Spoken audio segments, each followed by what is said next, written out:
I mean, Germany's suffered a lot. I mean, it's got quite a high energy dependency. Its industries has a lot of um,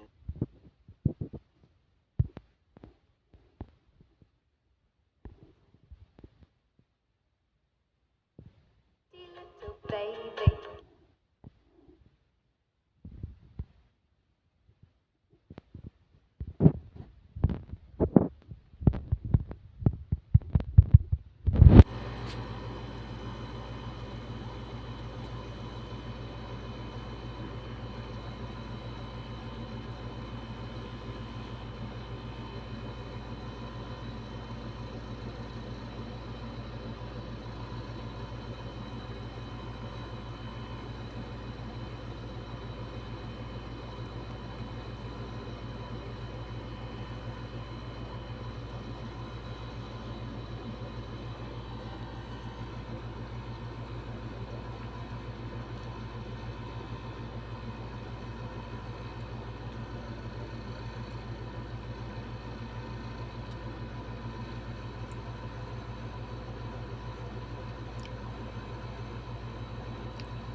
Send.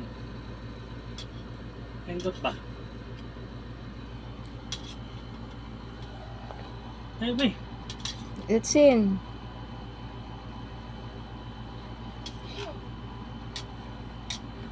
Dali ba? It's in.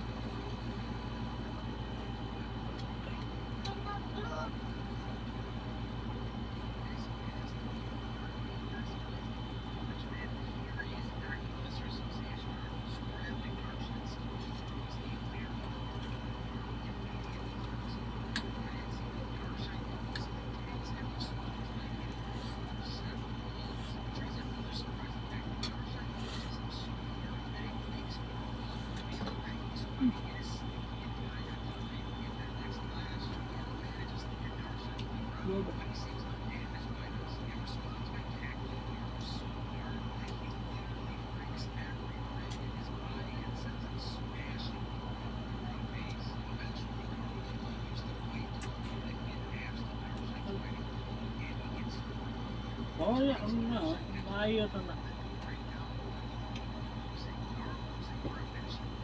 Bakit mo nga? Sundan mo.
Down the chamber.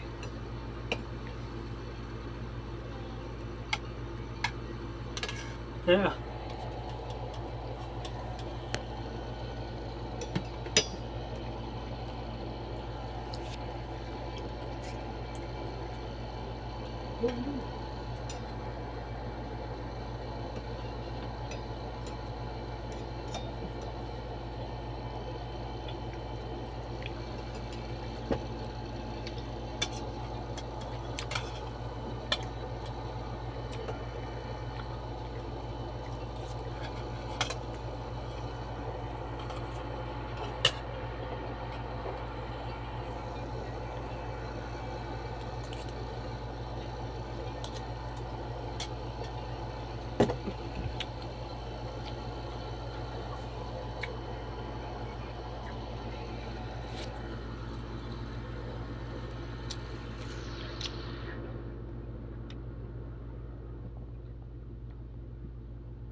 Ano?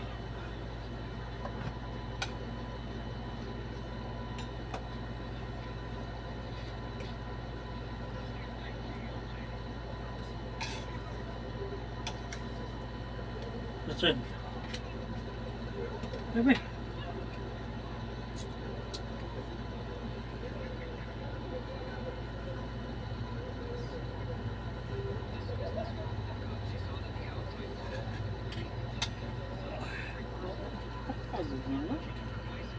May ba?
That's ano. Wala ka.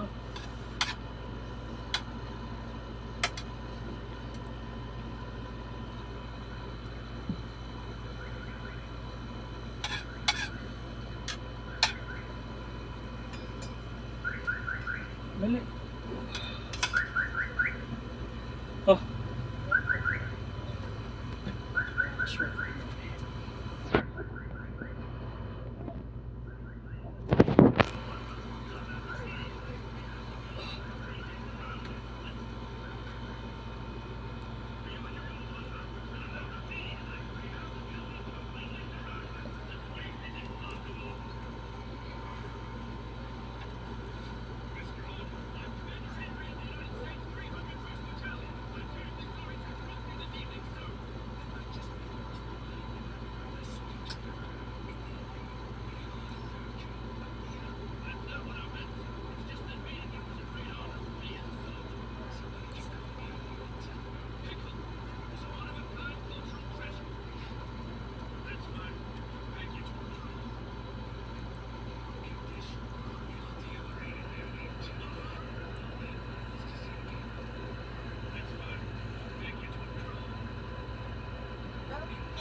Na. Tamaw ka na ka ba? Oh, last kami.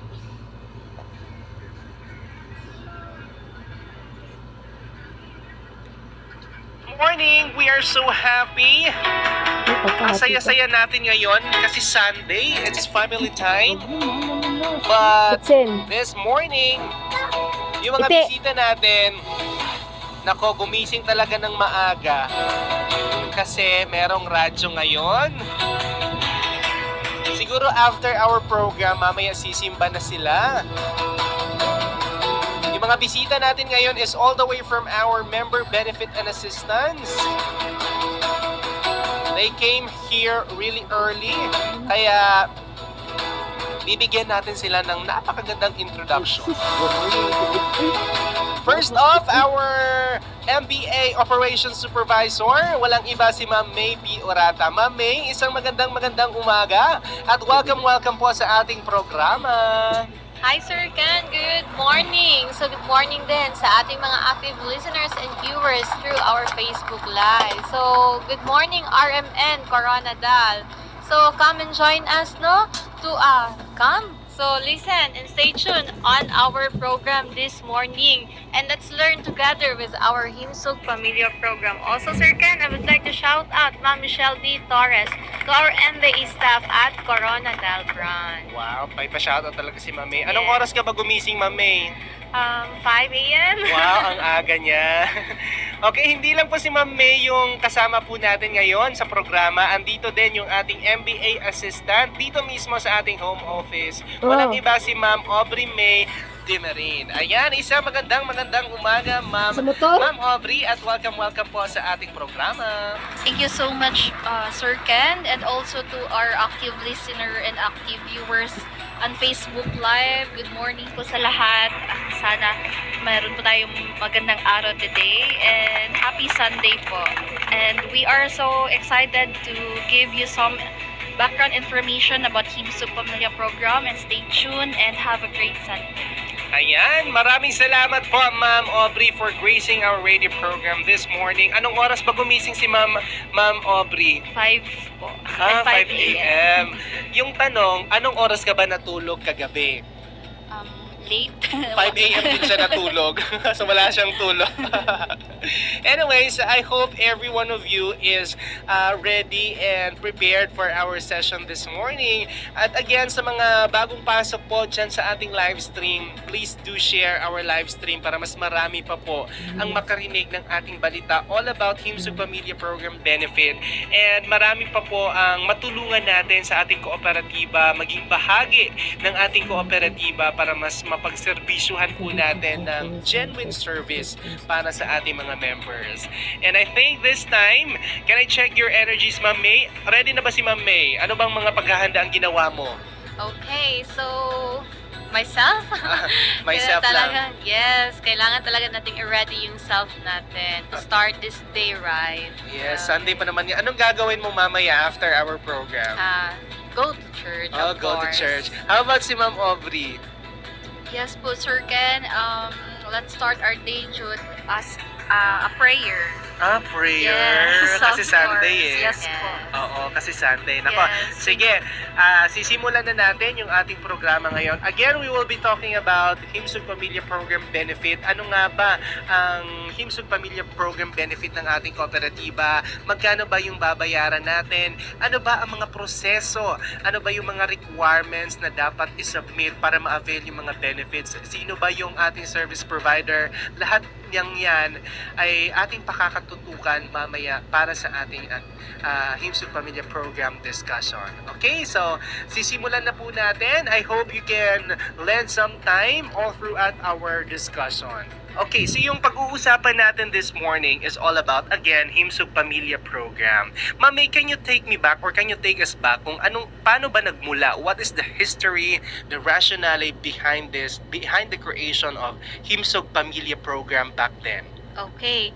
So, Sir Ken, before, nung na-establish si Tagum Cooperative, wala pa tayong insurance noon. Okay. So, in year 2006 in November, so na-establish po si Himsog Pamilya Program. So, Himsog Pamilya Program is a healthcare program po na na-establish ni Tagum Cooperative to serve our members and to serve better them.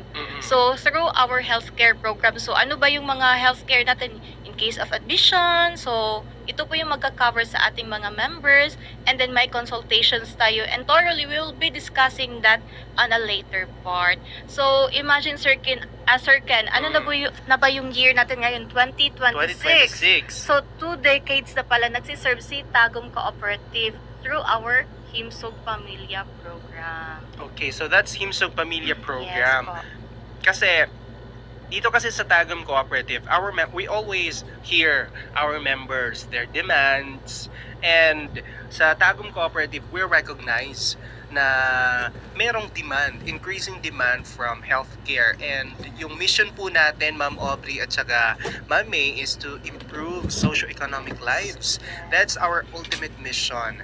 And ito, isa to sa nakita po natin na kailangan bigyan pansin. So that's why in 2026, na-establish or na-create talaga tong Himsog Pamilya Program. And Ma'am Aubrey, si Ma'am Aubrey kasi, how many years ka na ba, Ma'am Aubrey, dito sa ating MBA or sa Tagum Cooperative? Ano po sir, running for 2 years. Running for 2 years. Yes po. Okay, so yung Himsog Pamilya Program, as I know, meron po tayong partnership niyan. Meron tayong provider. Yes Tama po, ba, sir. term? Sino po ba yung provider natin, Ma'am Aubrey? So sa Himsog Pamilya Program po natin, ang ating provider is si Cooperative Health Management Federation or One Co-op Health po, Sir Ken. Okay, so One Co-op Health. Yes po.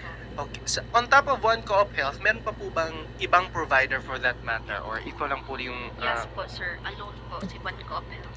Can you share with us, Ma'am Aubrey, kung ano yung One Co-op Health, or meron ba tayong office niyan from across? Kasi minsan lang, madalan lang natin naririnig yung One Co-op Health. Meron ba tayong mga, gaano ba yung visibility niya, meaning yung mga offices niya, meron ba tayong mga accredited hospitals, meron ba tayong physical office talaga for the One Co-op Health na provider natin? We are lucky because here at Tagum Cooperative, meron po silang pinadala na isang assigned staff which is nandyan po sa MBA department to assist us para mapadali po natin yung mga process or inquiries regarding to Himsog po. Okay. Now, can you relate, Ma'am May, yung mortuary benefit natin at Himsog Pamilya Program, how they are directly related to each other? Kasi parang somehow connected lang po yung benepisyo na yan. How is this related na benefits ng ating sa mortuary at saka sa HPP? Okay. So, both products are insurance. So, meron po tayong provider. Si Tagum Cooperative is hindi po siya yung insurance provider. Okay? So, we have partner insurance sa mortuary. Ito po yung mga death benefit in case po si member is mamatay due to sickness or accident. Ito po yung magka-cover sa atin. And then, yung HPP natin is a healthcare program. In case of admission or outpatient benefit through consultations and annual physical laboratory, ito po yung magka-cover sa atin, yung HPP. Good thing, sir, yung tanong mo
best friend, grandma, mom, grandma, sister, best friend.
Mga kasama, patuloy ang pamamayagpag ng mga istasyon ng Radio Mindanao Network sa bansa. Dinomina at overall number 1 station sa buong Cebu ang DYHP RMN Cebu habang pumupwesto sa number 2 spot ang 93.9 IFM Cebu sa latest KBP 55 Blue Survey. Nanatili sa unang pwesto ang DYHP RMN Cebu sa lahat ng AM at FM radio stations sa Cebu matapos na makakuha ng 42% market share habang dominant 88% market share para sa AM stations.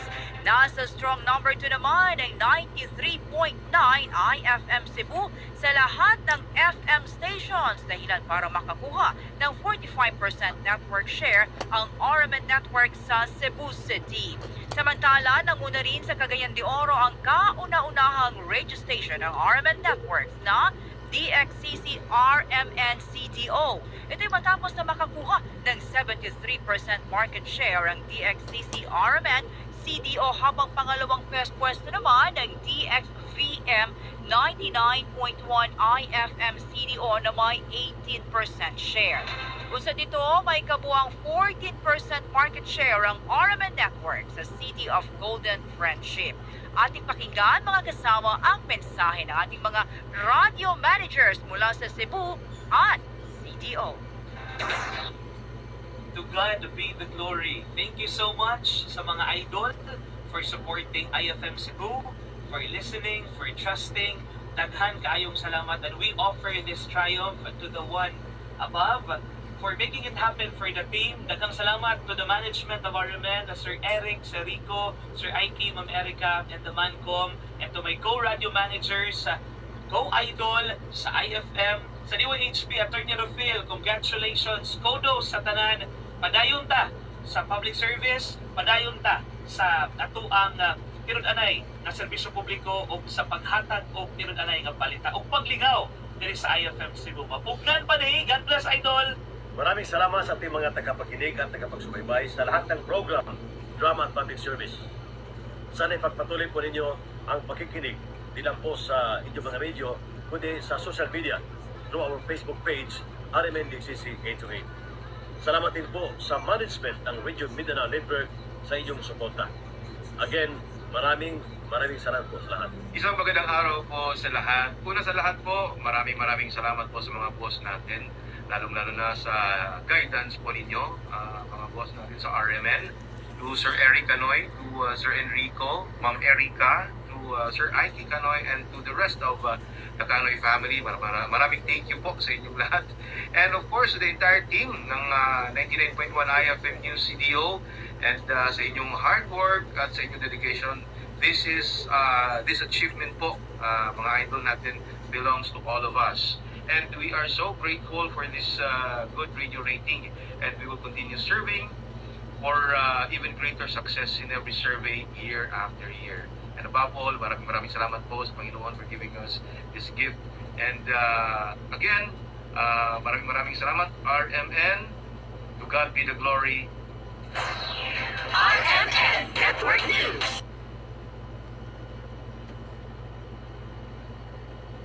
Alam mo yung feeling nakakasweldo mo lang pero nandiyan na agad yung bills, groceries at kung ano-anong gastos? Pero okay lang kasi may Atomic Card ako. With Atomic Card, I can pay later anywhere. Kaya kahit sabay-sabay yung Meralco, Wi-Fi at groceries, chill lang ako. And here's the best part. 0% interest on monthly purchases, no annual fees for life, and flexible options up to 6 months. Plus, mabilis lang mag-apply online. Within 90 seconds, makaka-apply ka na at pwede ka pa makakuha ng up to 200,000 spending limit. So kung gusto mong ma-enjoy ang life kahit may bills at bayarin, Atomic Card ang sagot. Smart, flexible, at perfect for your adulting era. Download the Atomic app and apply for your Atomic Card now.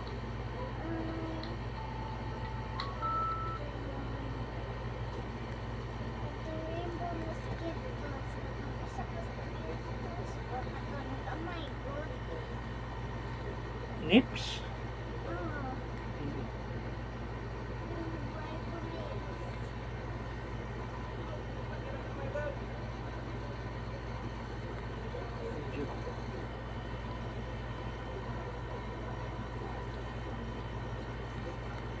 Okay, Kong, Toby, napatawag kami. I was watching the news the other day. Nakita ko yung sagutan ninyo ni Congresswoman Swansing at saka ikaw kasi hinihingi mo, no, na sabi mo nga na bakit lahat ng mga ahensya hinihingi natin, di ba, line by line yung kanilang budget. Pero bakit pagdating sa Kongreso, ano na lang, kumbaga bulk na lang, yung ano na lang, kabuuan na lang na budget, walang line by line item. So, tapos syempre,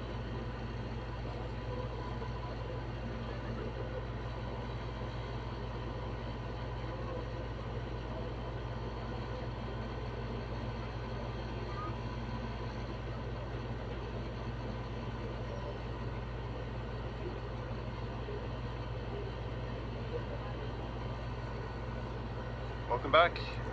David Gibbs is currently a professor of history at the University of Arizona, and he joins us today to discuss how academia as well as journalism often becomes instruments of the state and also reliable advocate for war. So thank you for coming back on the program.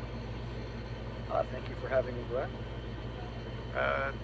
25 years ago, you started a big debate about biases within academia, and your title was Social Science as Propaganda. I was, as I said, this isn't just a question of academia, I feel, especially these days. We recognize that academics as well as journalists align themselves very closely with government narratives, but I guess the problem goes much deeper than this. I was wondering if you could, well, we can start by fleshing out your argument, perhaps. Well, let me say that, I mean, a little bit is somewhat personal in the sense that I got my doctorate in 1989, not in history but political science, at MIT. And MIT's political science department was closely connected to the Center for International Studies, which was founded by, in essence, the Central Intelligence Agency to link MIT to the agency. And it, exists, continued to exist when I was there, and I was very fascinated by these extraordinary links between an academic institution, MIT, on the one hand, and the CIA on the other. And it did seem very questionable because one of the complaints, and rightly so, against the Soviet Union, and again, this was during the Cold War when I went to graduate school, was that there's no differentiation between academia, which is not independent, and the government. It's closely linked to government agencies. It's an expression of government propaganda. It's true. Supposedly, what differentiated free societies, as we like to call them back then, the free world, was that academia was independent. Academics were supposed to be independent agents, not agents of government propaganda, but it seemed really problematic if one of the leading institutions in the country, MIT, is so closely tied to the Central Intelligence Agency. And so that got me very interested in the topic. And so I began reading about it. And one of the things was very clear was that certainly in the earlier period, in the 50s and 60s, one of the major funders of overseas research in the social sciences, not just the political sciences, but the whole social sciences, was the CIA and military intelligence. Bruce Cummings at the University of Chicago said that it would only be a slight exaggeration to say that either you worked for the CIA, or if you didn't work for the CIA, you get a knock on the door from the FBI, which of course is very threatening in the early period of the Cold War. And so you did have this sort of 1-2 punch, shall we say, that linked the academic fields, particularly at the prestige institutions, to the leading intelligence service of the United States, the Central Intelligence Agency. This posed many problems as I would see it. One of them was secrecy. The CIA was created, one of the reasons it was created in 1947, was to create a super secret agency. And it was much more secretive in the State Department to the regular military to undertake ethically and legally questionable actions like overthrowing governments and engaging in assassination and so on. And the CIA was highly secretive, and academics who worked for the CIA had to do it in secret. Well, I can go into more detail on this, but do you want to ask me any questions? Do you want to sort of interject with anything? No. Please go ahead on what you said. But also, I did want to ask, though, how are the different ways they intervene into academia as well as journalism? Because I find often, the intelligence agencies, they began to early on get their influence into NGOs, for example. And NGOs were supposed to be, and I like the idea of NGOs because you need to institutionalize and structure civil society in a way which allows the public to influence the democratic process besides just showing up for election every 4 years. But there's a great deal of power in this if you can manipulate civil society to do what you want. So the intelligence community went in there, but you also NGOs, you have the think tanks. It's just there's a lot of areas where people think there's independence, where indeed there's not. But I thought it was interesting because in my mind, the university was supposed to be the last bastion of independent thought, independent from the state. But Never has been. You disagree. I disagree. Yeah. Well, I mean, I'll be very specific. What are the connections to the CIA and academia? The best record on this is a 1975 investigation by the U.S. Senate under Senator Frank Church, the Church Committee, as it's called. They issued a huge number of reports. It was a serious investigation. It wasn't a whitewash, at least not mostly.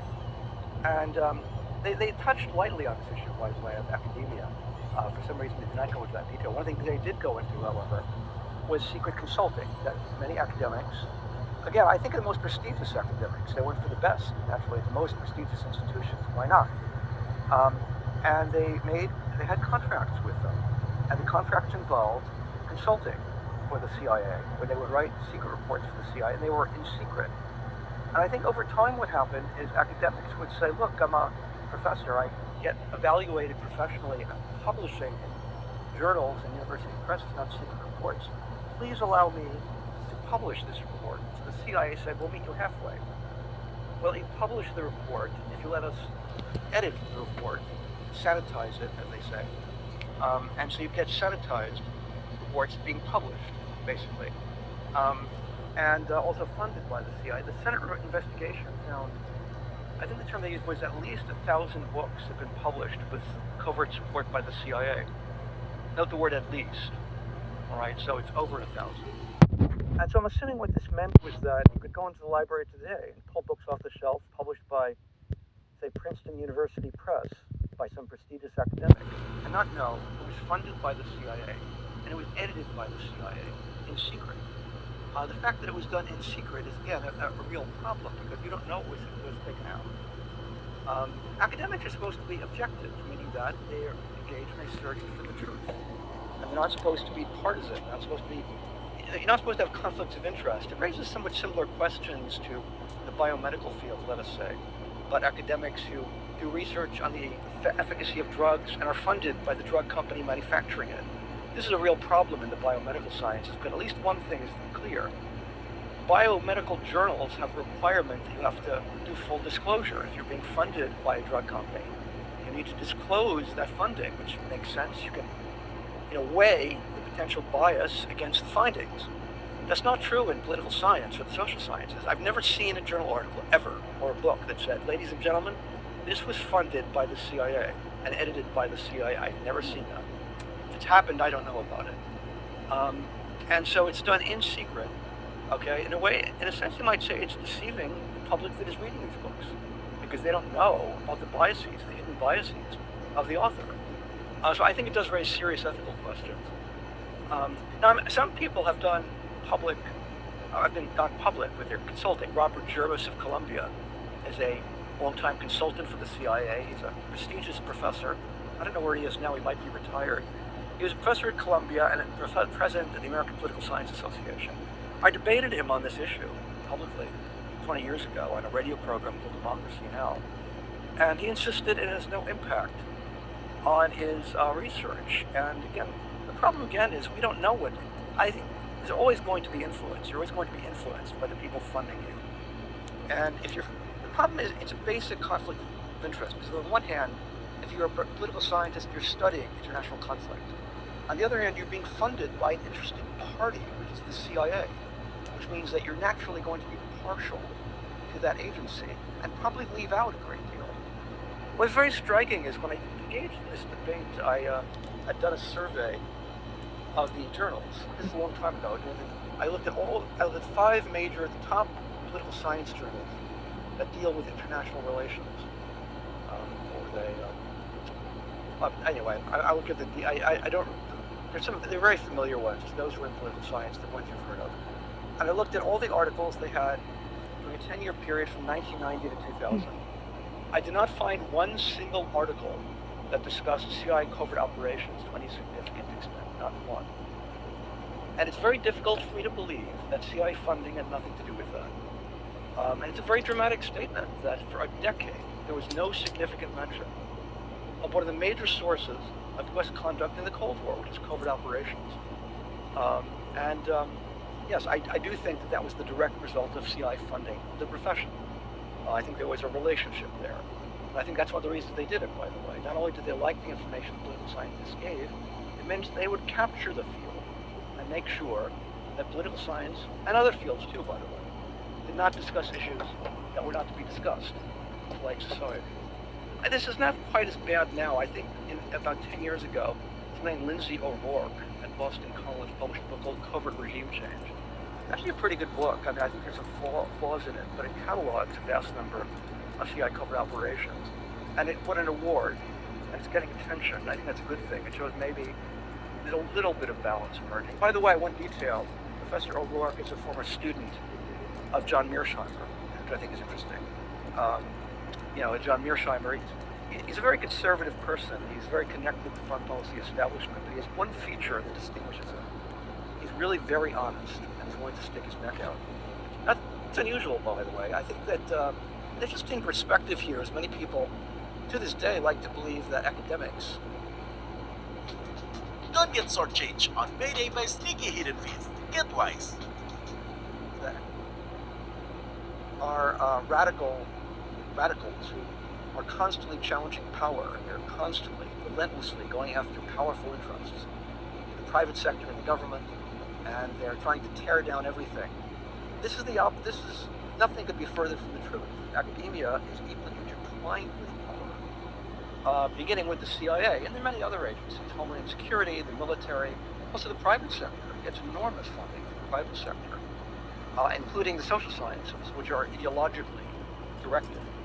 I think people have a misperception of academia because of the culture wars, and they assume that if you start arguing about some cultural issue related to gender, race, and sexuality, that proves you're some sort of radical, whereas we could look at that as a way of distracting people. But in any case, on issues related to the things people in power are really concerned about, like covert operations, academia has been deeply conservative and deeply intertwined with power, beginning with the kind of connections I'm describing.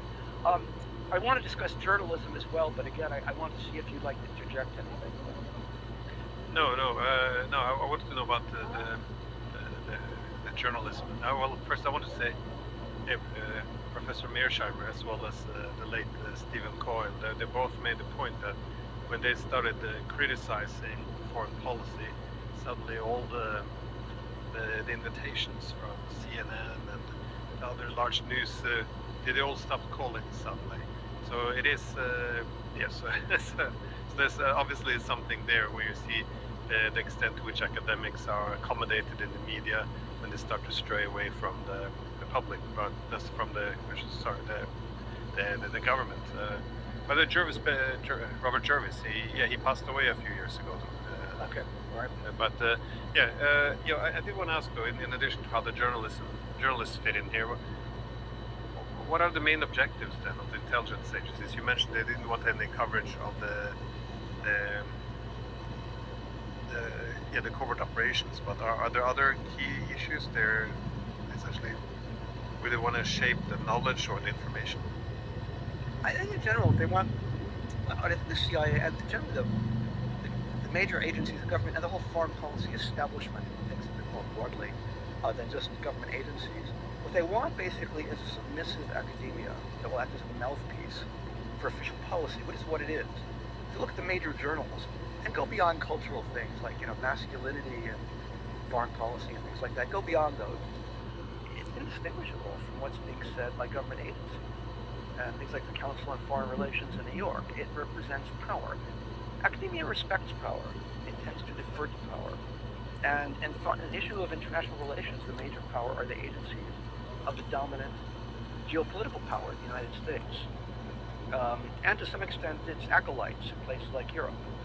And they have foreign outposts, of course, all over Europe, Japan, I assume, U.S. allies, all over the world. U.S. academia, this is diminishing as China is rising, including in academia. But I think even now, the United States still is the beacon people look to in academia.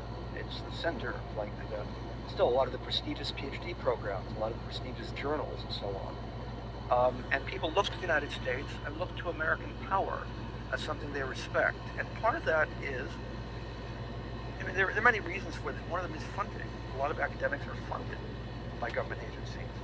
And it really does color the whole profession.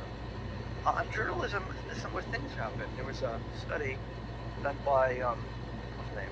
Bernstein, the Pulitzer Prize winner of Watergate fame. He and Woodward wrote the Watergate story in the 70s, being very famous. He had a study in Rolling Stone in 1977 called The CIA and the Press, CIA and the Media, I think it's called. You can still find it, it's on the internet.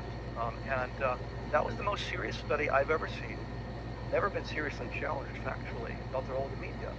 I found out that several hundred American journalists worked for the CIA in some fashion or other, and 200 of them had secrecy agreements and/or employment contracts in secret with the CIA. Now, that, to the best of my knowledge, that violates every standard of journalistic ethics that I've ever heard of, but that's what was done. And the leading publication was, surprise, surprise, the New York Times. Why the New York Times? Well, think about it. Obviously, if you want to influence the whole of the media, influencing the New York Times is a good place to start. And I think even internationally, I sense a lot of foreign publications into the New York Times from leadership. What it's worth, during the Cold War and into the 90s, I would read the European press. I'd read French, so I'd read Le Monde, and I read the British press, and it was much better than the United States. It was independent. And the last 20 years, it's become almost a clone of the New York Times. It just seems like when I'm reading Le Monde or something, it's like the New York Times in French. And so I think the New York Times really is the place to go if you want to influence everything. That's what the CIA did. Arthur Oak Sulzberger, who was a long-time publisher of the New York Times in I think in the 1960s, if I'm not mistaken. He was a close personal friend of Allen Dulles, long-time CIA director. And there were documented instances in which Dulles asked him to cover up for the CIA, and Sulzberger said yes. So that's really the role of the press, is like, again, a mouthpiece of the government. And I should add, this did break down during the Vietnam War.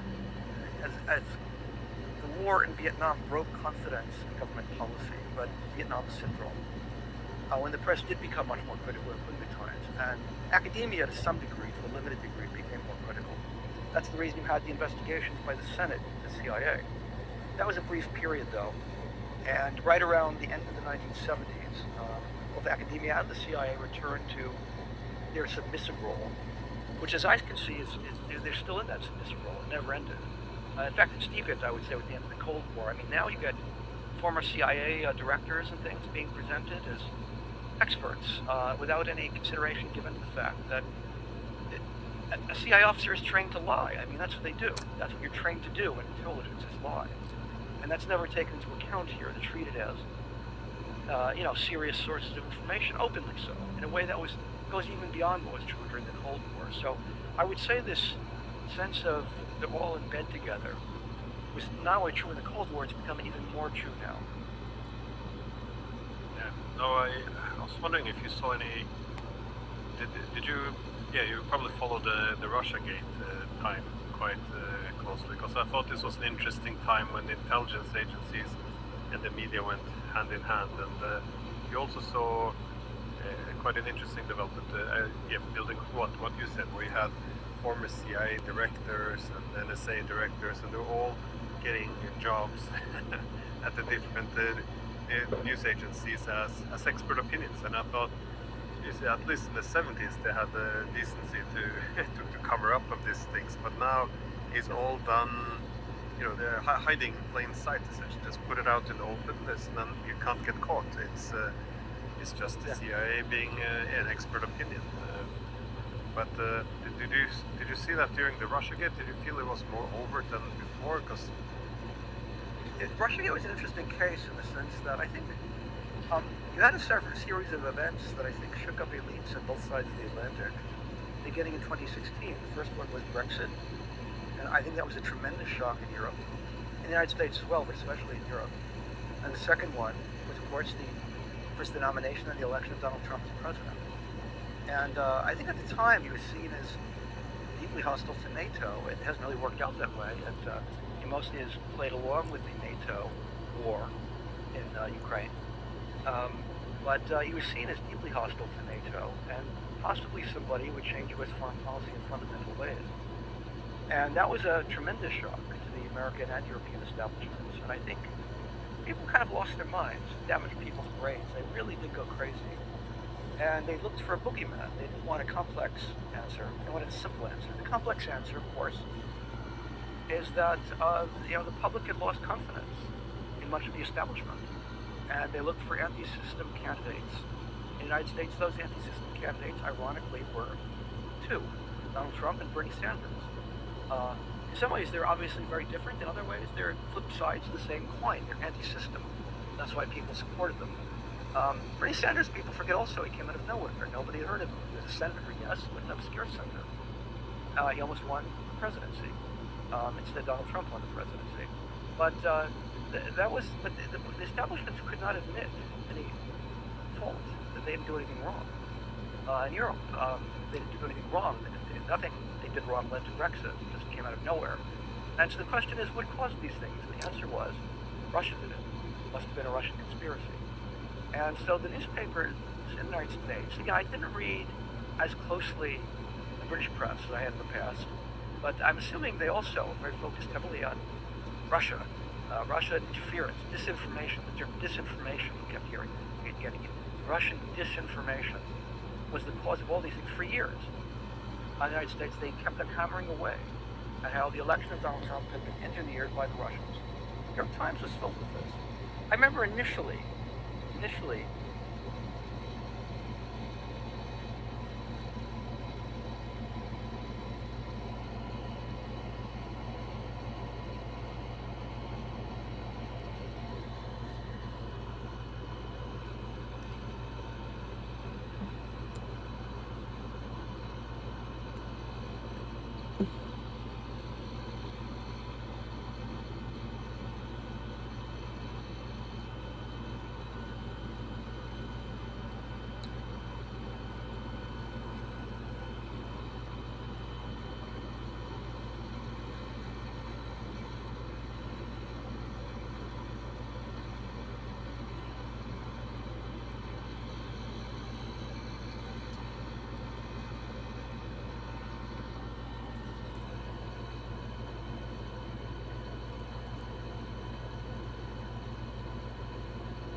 my channel, and this is Windows Server 2025 Complete Master Course from Zero to Expert, and this is video number 62 in this course.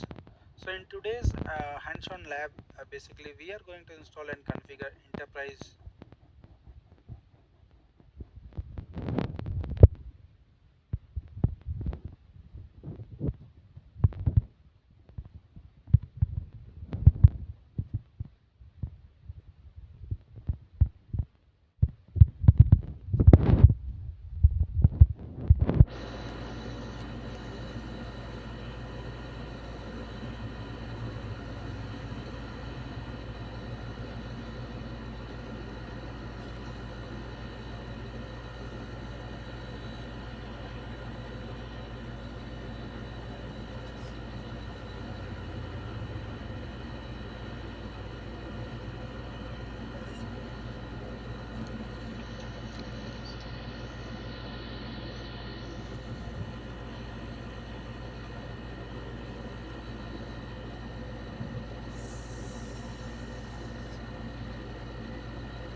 Natin din. Hindi na yun. Sorry. Sorry, mommy.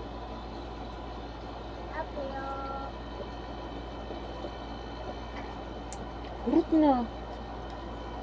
Ano pa ni? Hindi, oy. Sa imo pa ni Mauro tanan? Yawa ko. Dili good. Mami na. Oo.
Asa ka nakapalito? Dara ra.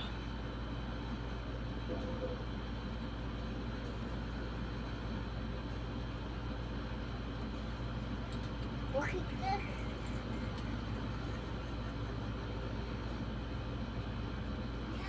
Anak ka na buya-buya.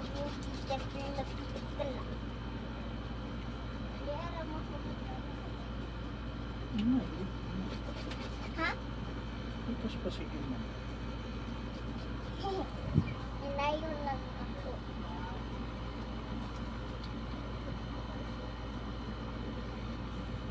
Daddy, may ride ka.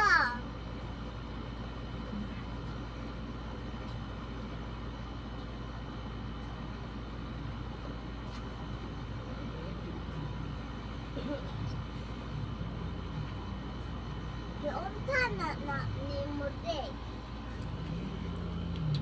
Nana lang mo siya. Ako mag-AFK ka kay magbuan siya siya ko.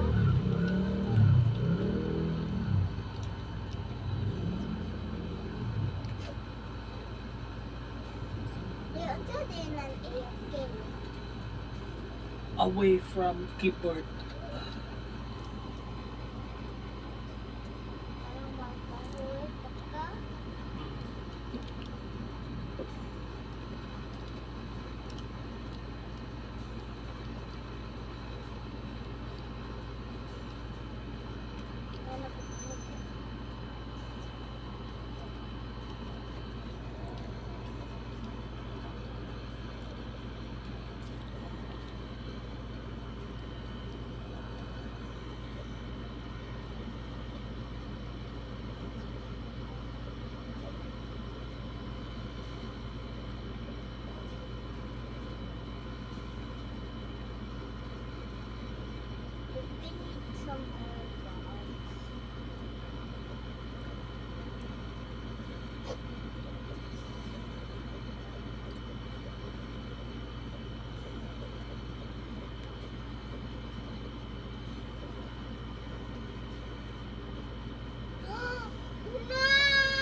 Apa eh?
Kunin. Ha? Huwag mo. Ha?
kapit.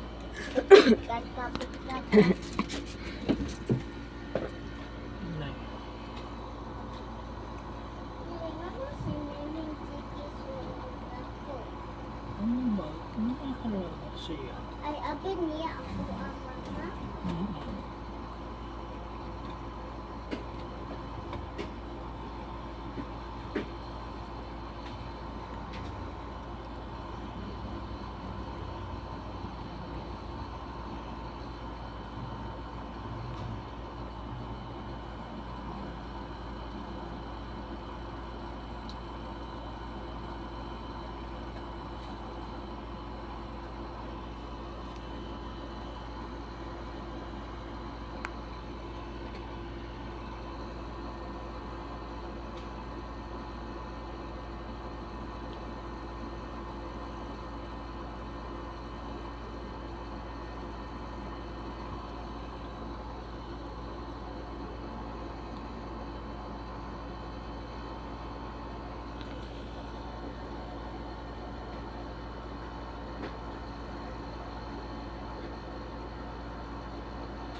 Pag ang sugar bro.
朋友，大家下午好。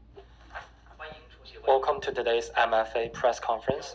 I'd like to start with a piece of news. At the invitation of the member of the Political Bureau of the CPC Central Committee and Foreign Minister Wang Yi, Foreign Minister of Kuwait, Sheikh Jarrah Jaber Al Ahmad Al Sabah, will pay an official visit to China from August 23rd to 24th. Now I'm ready to take your questions.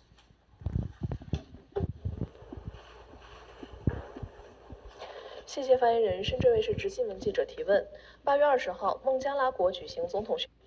On August 20th, in the Bangladeshi presidential election, Mirza Fakhrul Islam Alamgir from the ruling party BNP was declared the winner and became the 23rd president. What's your comment on what's China's expectation on the next stage relation of the two countries?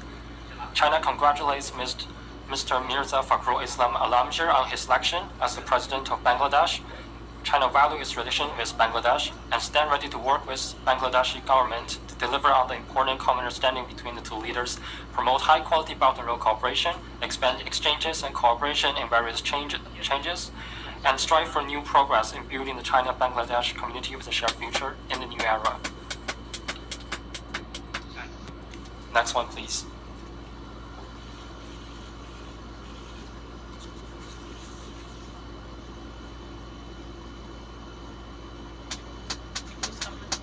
Donald Trump had 特朗普威胁对伊朗采取全面的经济措施。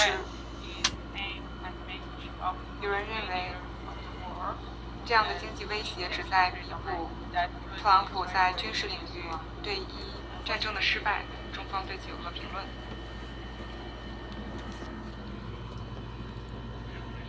Sanctions and pressure tactics are not the solution. China calls on parties to act responsibly and stick to the political and diplomatic approach.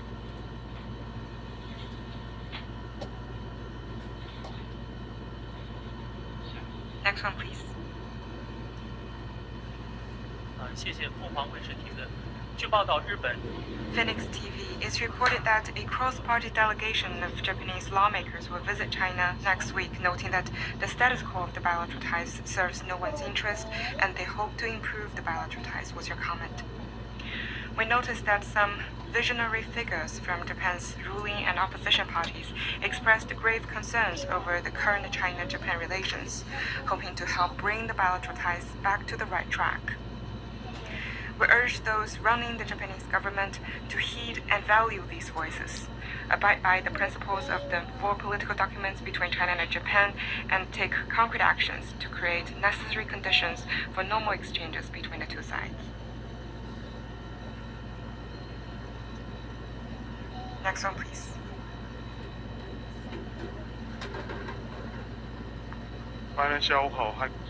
Yonhap News Agency. Yesterday, the DPRK launched more than 10 ballistic missiles towards the East Sea. The extraordinary launch is the 12th time this year, and the biggest one in 3 years. What's China's comment on that? We noted the reports and do not have any new comments. Next one, please. Good afternoon. A question from Roy. 路透社，美方认为闵鑫是中方错误拘押的美国人。